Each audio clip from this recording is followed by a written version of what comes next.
વાવ-થરાદ જિલ્લાના દિયોદર તાલુકા પંચાયતમાં સત્તા કબજે કરવા માટે કોંગ્રેસે છેલ્લી ઘડીએ આક્રમક રીતે રિસોર્ટ પોલિટિક્સ શરૂ કરી દીધું છે અને પોતાના તમામ 12 ચૂંટાયેલા સભ્યોને તૂટવાના ડરથી તાત્કાલિક અસરથી રાજસ્થાનના અજ્ઞાત સ્થળે ખસેડી દીધા છે।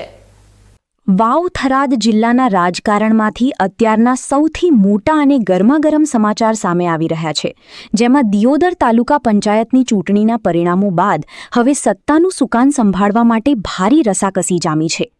દિયોદર તાલુકા પંચાયતની કુલ 22 બેઠકોમાંથી કોંગ્રેસે 12 બેઠકો પર વિજય મેળવીને બહુમતીનો આંકડો પાર કરી લીધો છે, જ્યારે સામે પક્ષે ભારતીય જનતા પાર્ટીના ફાળે 10 બેઠકો આવી છે।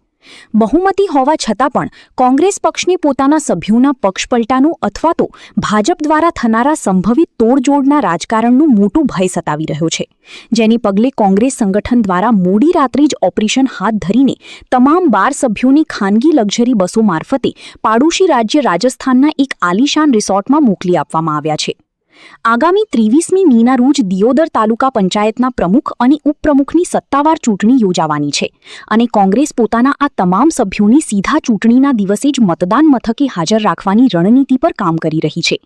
આ ઉપરાંત અંદરના સૂત્રો પાસેથી મળતી અત્યંત ચોંકાવનારી માહિતી મુજબ માત્ર તાલુકા પંચાયત જ નહીં પરંતુ જિલ્લા પંચાયતના કોંગ્રેસના સભ્યોને પણ કોઈ ખાનગી અને ગુપ્ત સ્થળે સુરક્ષિત રીતે શિફ્ટ કરી દેવામાં આવ્યા છે, જેથી વિરોધ પક્ષ તેમના સુધી પહોંચી ન શકે।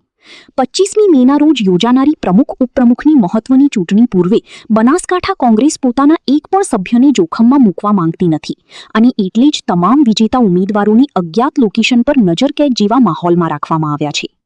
લોકશાહીમાં ચૂંટણી જીત્યા બાદ પણ સત્તા બચાવવા માટે કોંગ્રેસે આજે હાઈ વોલ્ટેજ રિસોર્ટ પોલિટિક્સનો સહારો લીધો છે, તેને પગલે સમગ્ર જિલ્લાના રાજકીય આલમમાં ભારે ગરમાવો આવી ગયો છે અને બંને પક્ષોના મોવડી મંડળ અત્યારે પલપલની રાજકીય હલચલ પર ઝીણવટભરી નજર રાખીને બેઠા છે। સ્થાનિક સ્વરાજની સંસ્થાઓમાં પ્રમુખની ખુરશી મેળવવા માટે શરૂ થયેલો આ રિસોર્ટ પોલિટિક્સનો ખેલ આગામી 23મી મેના રોજ શું નવો વળાંક લે છે અને કોંગ્રેસ પોતાની સત્તા બચાવવામાં સફળ રહી છે કે નહીં તે જોવું રસપ્રદ રહેશે।